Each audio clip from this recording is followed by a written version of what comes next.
Joe, comme je l'avais dit précédemment dans l'un de mes directs, la suite des cas follow, parce que il faut suivre un peu l'actualité de notre pays. À Côte d'Ivoire, hier, au risque de me répéter, dans ces derniers temps, ma page a disparu. Donc, j'espère qu'elle va réapparaître, faire sortir cette vidéo où j'allais parler du terrorisme. Quand la direction générale de la sécurité française avait prévenu la Côte d'Ivoire qu'il y allait avoir des attaques terroristes.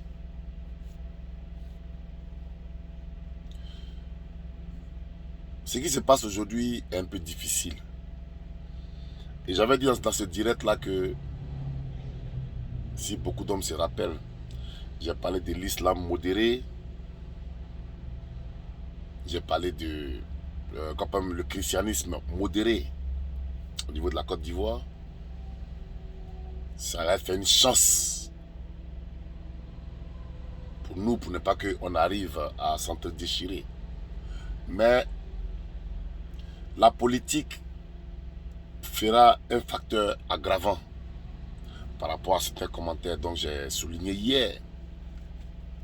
Parce que les gens ne voient pas. Je ne peux pas rester sur la toile et vous mettre dans des palabres. Oui, un tel a dit ici, un tel a dit ici, c'est tel que... On est assez grand pour faire des accusations sans preuve. Le terrorisme est réel aujourd'hui en Afrique. Comprendre les contours, parce que le terrorisme c'est une pure. Il faut comprendre les contours même de ce terrorisme-là. Il y a une ville au Mozambique qu'on appelle Palma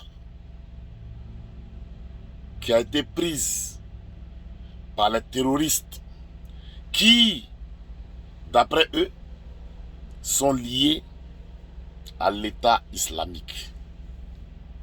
Au Mozambique, tout près là. Donc, ça dit que seulement ce n'est pas une affaire de la sous-région ouest africaine.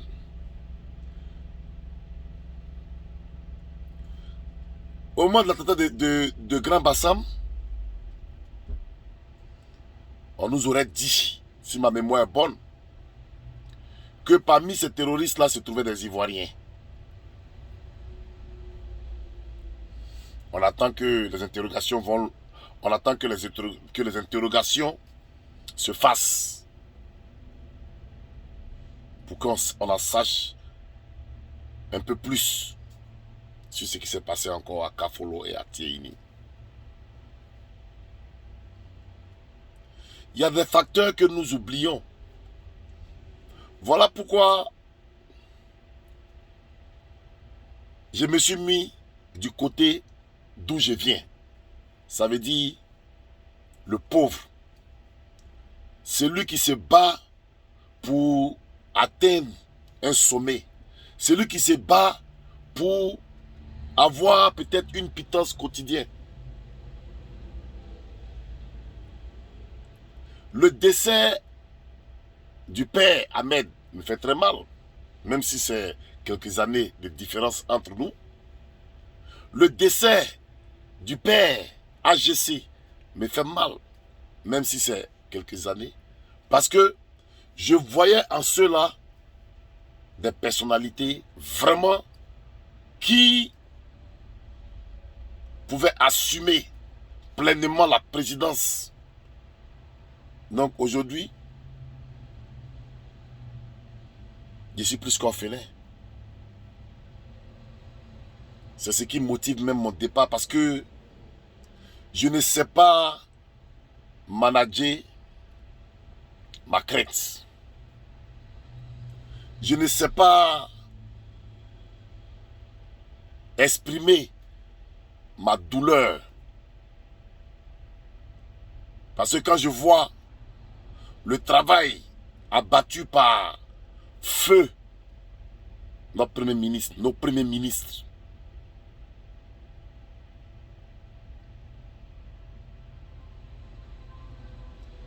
Ambak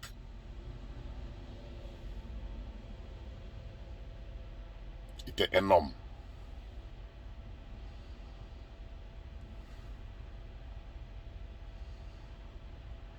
Et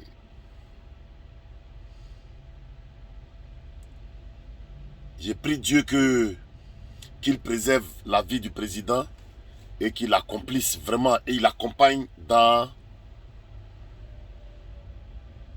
ses missions, qu'il accompagne, qu'il l'aide à rendre cette Côte d'Ivoire émergente comme il nous l'avait dit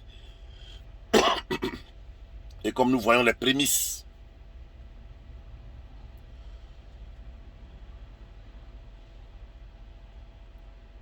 Beaucoup de nos jeunes frères sont sortis du pays. Nous n'avons pas planché parce que nous avons tourné autour du problème. J'ai dit, je suis de la peau. Je suis un enfant de pauvre. Donc je me mets dans la peau du pauvre pour voir. Aujourd'hui, la vie n'est pas seulement, la direction n'est pas seulement, la politique n'est pas seulement aller à l'école. Les observations de tous les jours. Nous avons une diaspora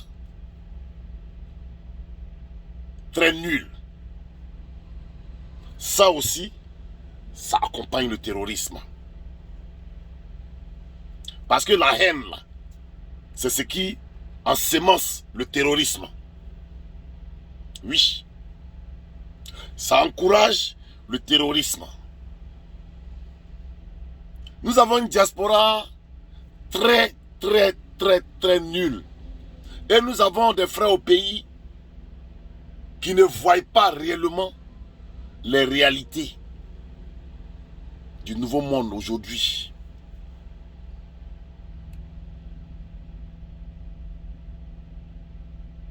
« 90% des Africains, sinon des Ivoiriens, fuient l'Afrique. Moi-même, je me mets dedans. Mais quand on fuit l'Afrique, là, on dit c'est parce que on n'a pas l'occasion de travailler. C'est parce que on n'a pas l'occasion de réaliser. C'est parce qu'on vient des familles pauvres. C'est parce qu'on n'a pas l'occasion de s'épanouir. C'est ce qui nous fait fuir de l'Afrique. Quand nous arrivons en Occident, chez les Blancs, nous voyons ce qui fait que leur population ne fuit pas si parler quelque part d'autre, hein, même s'il y a les Français qui fuient pour venir aux États-Unis. Ça aussi, ça sera notre départ. Quand vous regardez aujourd'hui, vous comprendrez beaucoup de choses. Oui. Je suis de ceux qui pensent que nos vrais problèmes là sont ailleurs. Nos vrais problèmes sont que nous sommes arrivés dans un monde qui n'est pas sorcier. Le blanc n'est pas sorcier. Il suffit seulement d'observer et voir. Si on pense que le blanc nous manipule, faisons un effort pour ne pas être manipulés.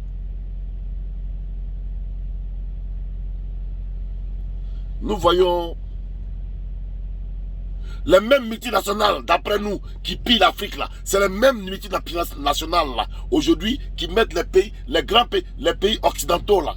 C'est les mêmes pays, c'est les mêmes multinationales là, les mêmes lois qu'ils font en Afrique, c'est les mêmes lois qu'ils font dans les pays développés. Parce que c'est des créateurs d'emplois. Toi, tu peux chasser. Est-ce que la France peut chasser Apple? Est-ce que les États-Unis peuvent chasser Nestlé? Est-ce que les États-Unis peuvent s'en prendre aux intérêts de Apple, de Nestlé, de Microsoft? Non. Nous voyons ici des usines, même petites. Moi, je voyage, je sais de quoi je parle. Qu'est-ce qui retient celui qui est à Ohio, là, à Ohio? Qu'est-ce qui retient celui qui est dans le Maryland, là, à Maryland? Qu'est-ce qui retient celui qui est à Washington, là, à Washington? Qu'est-ce qui retient celui qui est en Californie, en Californie? L'industrie minière, l'industrie pétrolière au Texas, l'industrie cinématographique,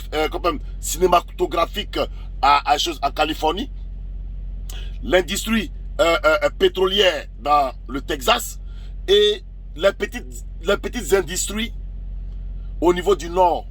Mais voilà pourquoi le sud là, des États-Unis est pauvre. Pourquoi il n'y a pas de travail? Parce qu'il n'y a pas d'industrie là-bas, il n'y a pas d'usine là-bas. Mais la pauvreté là, il y a le racisme. Voilà pourquoi ces États-là sont encore plus racistes. Donc aujourd'hui, au lieu de nous en prendre à un ennemi que nous ne connaissons pas, que nous ne voyons pas, dont nous n'avons pas la preuve, et au lieu de se laisser, au lieu de se faire distraire en envoyant certaines personnes à la vindicte populaire, il faudrait qu'on aille en profondeur du problème pour ne pas que certains de nos petits frères là se font avoir. Parce que nos petits frères qui vont à l'aventure et qui sont dans cette immigration qu'on dit clandestine ne perdent pas tous la vie dans le désert. Je disais ça à mon petit frère hier au téléphone. Ne perdent pas tous la vie au désert, dans le désert. Parce que quand on nous a parlé de l'attentat de Bassam, on nous a dit que ce sont des Ivoiriens qui sont sortis. On ne sait pas, on n'a pas terminé, on n'a pas fini cette piste-là. Voilà pourquoi on demande à ce que ceux qui ont été arrêtés ou ceux qui sont morts soient formellement identifiés pour qu'on sache réellement. Parce que ici là, dès qu'il y a une attaque, un attentat, une action, automatiquement là, on fait tout, on donne toutes les informations sur les présumés terroristes avec leur visage, tout ça là. Ça permet à ceux qui veulent commettre des actes là de se rebiffer.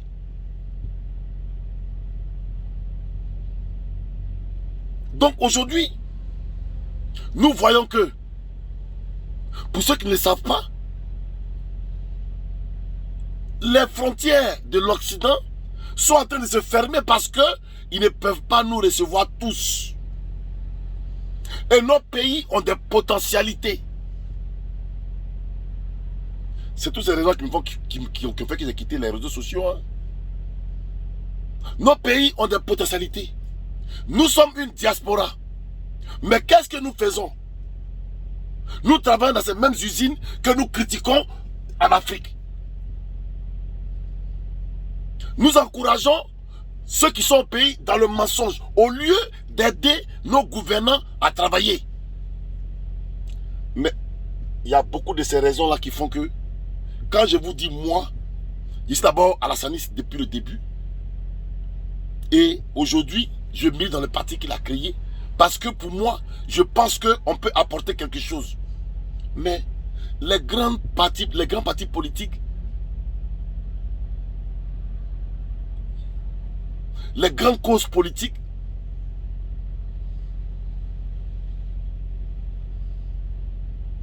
se fortifient là, dans les débats francs. Dans les débats francs. Comment on peut comprendre et comment Fauna peut se sentir à l'aise dans quelque chose où nous-mêmes là, d'abord, c'est-à-dire qu'on est chez les Blancs ici, ils nous prennent pour des moins que rien. On voit que les Indiens viennent ici, ils réussissent. On voit que les Chinois viennent, ils réussissent. On voit que tout le monde vient ici, il réussit. Nous, on est une minorité. Et puis c'est nous, chez nous au pays là-bas, on parle des musulmans, on parle de Kobala, on parle de ça. Ça là, ça m'a trop déçu. Mais je me dis, mais avec les trucs comme ça là, c'est mieux de faire la vidéo et puis balancer peut-être sur ma page, mais je ne vois même plus même. De faire la vidéo, balancer sur mon profil. C'est tout si je veux. Parce que je suis très déçu. Et cette diaspora-là, mais elle est en train de détruire l'Afrique. Parce que c'est rare de voir une vidéo où tu vas voir quelqu'un qui va dire, oh, les frères, on est venu ici là, on a appris ça, amenons ça en Afrique. On est venu ici là, on a appris ça, amenons ça en Afrique. On est venu ici là, on a appris ça, amenons ça en Afrique. On est venu ici là, on a qu'à montrer comment les gens là vivent pour que nos frères en Afrique là vivent. C'est tout ce qui nous manque présentement. Donc aujourd'hui là, le terrorisme là, il recrute dans la pauvreté.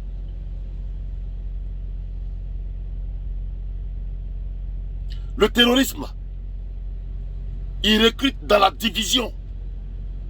Quand j'ai fait la vidéo, j'ai dit, a house divided cannot stand. Une maison qui est divisée ne peut tenir. Parce que les gens pensent que quand réellement ils vont commencer à s'installer là, c'est là on parlera de Kobala, on parlera des musulmans. Mais c'est les gens qui sont sans foi ni loi. Hein. Je pense que tout le monde le sait. Parce que personne n'est enfant sur la toile là, pour savoir que ces soi-disant terroristes là sont sans foi ni loi. Il faut que les gens apaisent les cœurs de nos frères en Afrique, surtout en Côte d'Ivoire. Il faudrait que on dise à nos frères et sœurs que oui, au stade là, au stade où nous sommes, la Côte d'Ivoire a besoin d'union. La Côte d'Ivoire n'a pas besoin de division. Parce que quand vous regardez les commentaires, vous vous dites, mais hey, le peuple même n'est pas intellectuel. L'analphabétisme. L'analphabétisme. C'est pas buzz, c'est insulte, c'est clash, c'est des conneries. On voit sur le net. Nous, ça ne nous permet pas d'avancer. On est chez les blancs ici, là. Quand on regarde leur Facebook, là, on ne voit pas ce qui se passe dessus. On est chez les occidentaux, là. Quand on regarde leur Facebook, là, on ne voit pas que le Facebook même qui a été créé chez eux, là, les permet d'avancer. En tout cas, on a beaucoup à faire. On a beaucoup à faire. Moi, c'est un homme très déçu. Parce que tu sensibilises, bayaï, tu fais accident. Tu sensibilises, bayaï, tu perds des choses. Vraiment, ils sont en train de réfléchir. Parce que, d'abord, le combat que j'ai fait, est-ce qu'il est reconnu?